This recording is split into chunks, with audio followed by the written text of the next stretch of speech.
Depuis bientôt 3 ans, tu es la tête d'affiche du Life Weekend, programme qui met en scène des personnalités féminines différentes. Toutes les figures des saisons précédentes ont pris le large. Je pense notamment à Rabia Diallo, Sophie Aïda notamment, ou encore Sierra Dorcas. C'est assez rare hein, en télévision que de voir une telle implosion. Quelles sont les vraies raisons de ces départs? Est-ce qu'il n'y avait pas des relents de jalousie? Alors, pas toutes, parce que Esther est là. Et Esther, c'est un des pions forts du Life Weekend. La preuve sur les réseaux sociaux, toutes ses prestations sont applaudies par le public. Et donc, je lui dis merci pour son talent.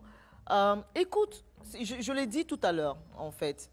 C'est que tu ne peux pas aller à l'encontre des décisions personnelles des gens. Je pense que la vraie raison, c'est que pour la plupart, notamment Rabia et Sophie, elles ont estimé qu'elles avaient envie d'un souffle nouveau. Elles ont fait 2 ans de Life Weekend. Elles ont estimé qu'il fallait, comment vous le dites en français déjà? Il fallait move up, je ne sais pas comment dire, avancer. Et peut-être qu'elles en avaient marre de n'être que des chroniqueuses et qu'elles avaient envie de leur propre show. Donc je crois qu'elles y travaillent, de ce qu'on m'a dit en tout cas, quand elles partaient. Donc bon vent à elles, hein, et que voilà quoi, qu'elles puissent évoluer dans leur carrière. Nul n'est irremplaçable, vraiment. Hein. Même moi, quand je vais arrêter le Life Weekend, il y aura quelqu'un pour présenter l'émission ou pour en présenter une autre. Tu vois ce que je veux dire? Donc les raisons, c'est qu'elles ont voulu partir parce qu'elles estimaient qu'elles avaient besoin de mieux que ce qu'on leur proposait sur Live TV, même si c'est le Live Weekend qui les a véritablement révélées. Ben, je crois que maintenant, à mon avis, leur notoriété est plus importante que cette émission. Donc voilà, elles sont allées voir ailleurs. Et bon, nous, on essaie de continuer le show. The show must go on. Et il y a de nouvelles filles et on tient le show, quoi. Jolie balle perdue. On ouvre le dernier chapitre, celui qui déchaîne toutes les passions, à savoir ta situation matrimoniale. Est-ce que Connie Touré est encore à prendre ou pas? Je ne suis pas en couple, mais je ne sais pas si je suis un cœur à prendre. Ça, c'est quelle réponse?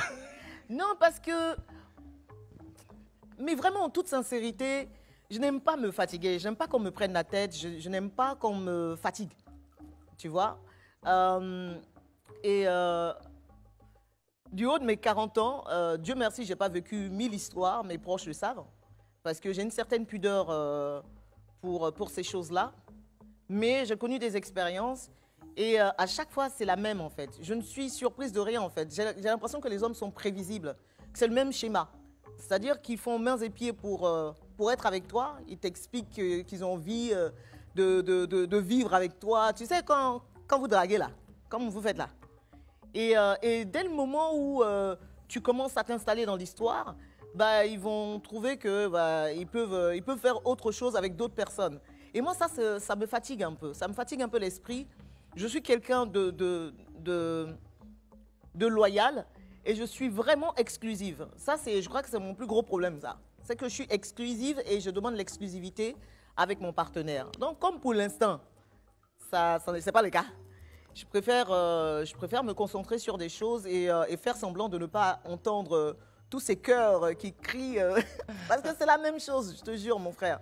C'est pareil. Pour l'instant, j'attends, je regarde. Et celui qui aura réussi à me prouver qu'il est quelqu'un de loyal et qui en vaut la peine, on va y aller. Sinon, c'est pas grave. Hein. Il y a des gens qui vivent seuls et voilà, ça se passe bien. Ultime question.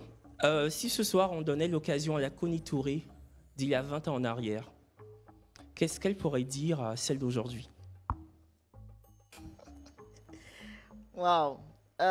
Donc, 20 ans en arrière, j'avais 20 ans. Ça faisait 2 ans que je faisais de la radio. J'étais hyper insouciante, passionnée. Je le suis encore aujourd'hui. Mais je lui dirais que c'est vrai que elle peut paraître naïve, même si elle a un caractère parfois bien trempé.